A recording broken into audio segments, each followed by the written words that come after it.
స్వామి గారు ఇటు తిరగాల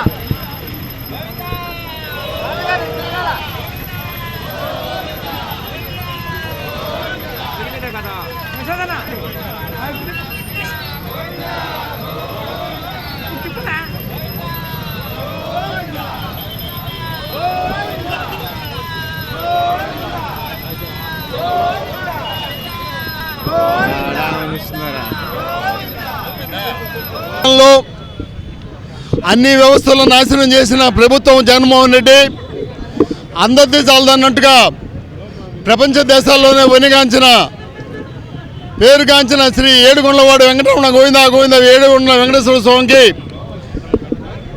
అందరూ ప్రసాదాన్ని దైవ సమానంగా భావించి ఎవరు ప్రసాదం ఇచ్చినా కానీ చెప్పులు వదిలి ఆ ప్రసాదం తీసుకుని కళ్ళకద్దుకునే పరిస్థితి ఉంది. అటువంటి పుణ్య దేవస్థానంలో ఆవు కొవ్వు, పంది కొవ్వు, చేపలకు సంబంధించిన నూనె, ఇటువంటి వ్యర్థాలతో హిందూ మనోభావాలను దెబ్బతీసిన దుర్మార్గుడు జగన్మోహన్ రెడ్డి, వాడికి సుబ్బారెడ్డి వైవి సుబ్బారెడ్డి ఒకడు ఉన్నాడు. ఈయన కొడుకుల్ని ఉరిదీయాలని చెప్పి హిందువుల తరఫున మేమందరం కోరుతున్నాం, ప్రజల తరఫున కూడా మేము కోరుతున్నాం. కలియుగ దైవంగా కోట్లాది మంది హిందువులు ఆరాధించేటువంటి వెంకటేశ్వర స్వామి వారిని జగన్మోహన్ రెడ్డి తన 5 ఏళ్ల పాలన కాలంలో ఏమి చేశాడో ఈరోజు బట్టబయలైంది. వాళ్ళ నాయన అవి 7 కొండలు కాదు 2 కొండలంటే ఈయన పవిత్రమైనటువంటి ప్రసాదాన్ని నోటితో చెప్పడానికి వీల్లేనటువంటి పరిస్థితుల్లో కూడా అపవిత్రం చేసినటువంటి పనికి మాలిన దుర్మార్గుడు జగన్మోహన్ రెడ్డి. ఈరోజు వెంకటేశ్వర స్వామి యొక్క దర్శనానికి కోట్లాది మంది హిందువులు ఒక ఆంధ్రదేశంలోనే కాదు భారతదేశంలో విదేశాల నుంచి రెప్పపాటు దర్శనం కోసం తహతహలాడుతూ ఎంపర్లాడుతూ వేల కిలోమీటర్ల దూరం ప్రయాణం చేసి వచ్చి ఆయన ప్రసాదాన్ని, లడ్డు ప్రసాదాన్ని నెత్తిన పెట్టుకొని కళ్ళకద్దుకొని ఒక ముక్క నోట్లో పెట్టుకొని వాటిని తీసుకెళ్ళి తన బంధుమిత్రులకు అందరికి కూడా ఇచ్చేటువంటి సనాతన సంప్రదాయం హిందూ సంప్రదాయంది. వెంకటేశ్వర స్వామి దగ్గరికి వెళ్ళిన తర్వాత వెంకటేశ్వర స్వామికి తలనీలాలు, నిలువు దోపిడి, ముక్కు, ఈ 3 ప్రధానమైనటువంటి ఈ తలనీలాలు సమర్పించిన తర్వాత దర్శనం అయిపోయిన తర్వాత వాళ్ళు వెళ్ళి ఈ యొక్క లడ్డు ప్రసాదంగా తెచ్చుకుంటారు.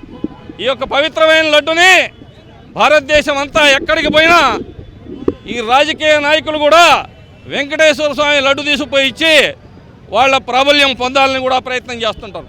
అంతటి పవిత్రమైనటువంటి లడ్డుని ఈ జగన్మోహన్ రెడ్డి ఈ రాష్ట్రాన్ని దోచుకున్నది కాక ధనదాహంతో వెంకటేశ్వర స్వామి లడ్డులో కూడా లాలూచి పడి దాంట్లో స్వచ్ఛమైన నెయ్యిని వేయాల్సి ఉంటే దాన్ని తీసుకొని వచ్చి చెప్పడానికే సిగ్గుపోతుంది. దాంట్లో జంతువుల కొవ్వు పదార్థాలు, ఇతరత్ర పదార్థాలతో అపవిత్రమైనటువంటి నెయ్యితో చేశాడంటే ఇంతకంటే దుర్మార్గమైన వ్యవస్థ ఉందా అని అడుగుతాను. ఒరే, ఇది మీ ఇంట్లో ఏమన్నా తాడేపల్లి కొంపలో చేసే బూందీ లడ్డు అంటారా అదే, లేకుంటే వైవి సుబ్బారెడ్డి ఇంట్లో ఫంక్షన్ చేసే లడ్డు అంటారా అదే? ఏమిరా నాయన, అదేమన్నా మీ ఇళ్లలో పేరెంటాలకు పుట్టినలకు చేసుకునే కేకులు కోసుకునే లడ్డు అంటారా అదే? దాన్ని తీసుకొని పోయి పవిత్రంగా చూసే లడ్డుని ఈరోజు మీరు అపవిత్రం చేశారే. మీరు దీని మీద శిక్ష తప్పదు. ఈరోజు IDDB, NDDB, national dairy development board, Karnataka milk federation వాళ్ళ ల్యాబొరేటరీ ఏషియాలోనే పెద్ద ల్యాబొరేటరీ. అది చంద్రబాబు నాయుడు చెప్పింది కాదు, ఇంకొకరు చెప్పింది కాదు.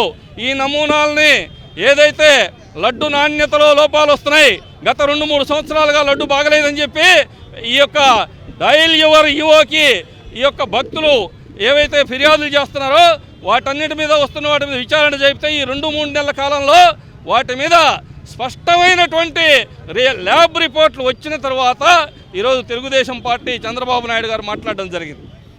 ల్యాబ్ రిపోర్ట్లో ఈ యొక్క లడ్డులో పూర్తిగా జంతువుల యొక్క అవశేష పదార్థాలు కొవ్వును పెట్టడం జరిగిందని చెప్పి మహా అపచారం.